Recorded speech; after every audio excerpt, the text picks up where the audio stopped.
Bonjour mes futurs scientifiques. Aujourd'hui, je vous introduirai à un laboratoire qui traite de l'invisible. La science nous entoure, mais ce n'est pas souvent facile de le voir à l'œil nu. L'oxygène est un bon exemple. Elle nous entoure, on l'inspire. La chandelle sur ma table doit consommer l'oxygène pour continuer à brûler.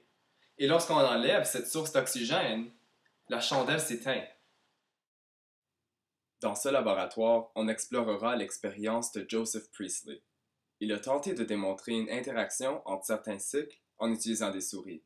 Mais pour épargner la vie de quelques souris, on utilisera quelque chose d'autre. Voici les matériels de laboratoire dont vous aurez besoin. Pour ce laboratoire, il nous faudra 2 petites chandelles, des plantes, dans notre cas on utilise de l'herbe, un briquet ou encore des allumettes, mais faites certain de ne pas jouer avec le feu car ça peut poser un gros danger. Aussi, on aurait besoin d'un chronomètre, mais la fonction chronomètre sur un portable ou sur une montre fonctionne très bien. Dernièrement, on a besoin d'un gros contenant en plastique transparent qui ne laisse pas rentrer l'oxygène et du ruban métallique. Voici le protocole expérimental. Étape 1. Faites certain de mettre votre montage dans une région bien éclairée. Trouve le volume de votre bocal ainsi que le volume approximatif des plantes. Faites certain de bien prendre ceci en note.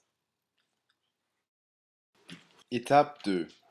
Si votre contenant est en plastique, assurez de mettre du ruban métallique sur le couvercle pour assurer que la flamme ne brûle pas un trou à travers.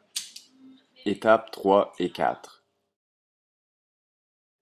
Allume une chandelle et place-la à l'intérieur du contenant. Recouvre le bocal et commencez le chronomètre. Faites certain de bien noter vos observations et arrêtez le chronomètre lorsque la chandelle s'éteint.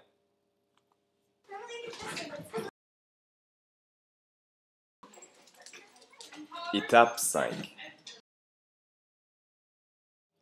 Enlève le couvercle et la chandelle et fais circuler l'air dans le contenant.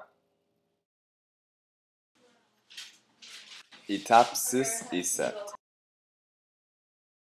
Place les plantes dans le contenant, allume la deuxième chandelle et place-la à côté des plantes.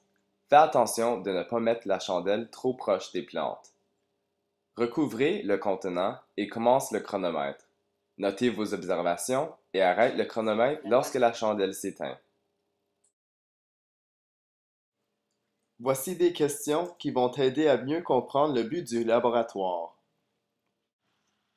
Quelle était votre hypothèse? Pourquoi faut-il placer le contenant proche d'une source de lumière? Pourquoi est-ce qu'il faut circuler l'air dans le contenant?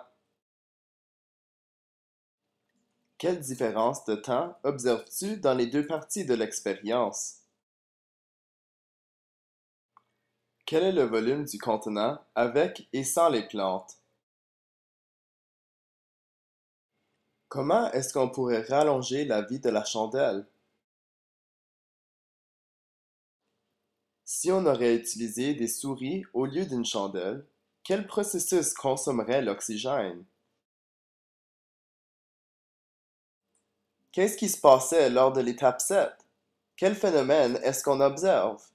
Il vous faudra un peu de recherche pour répondre à cette question. Bon succès et bonne chance avec le laboratoire et ta recherche.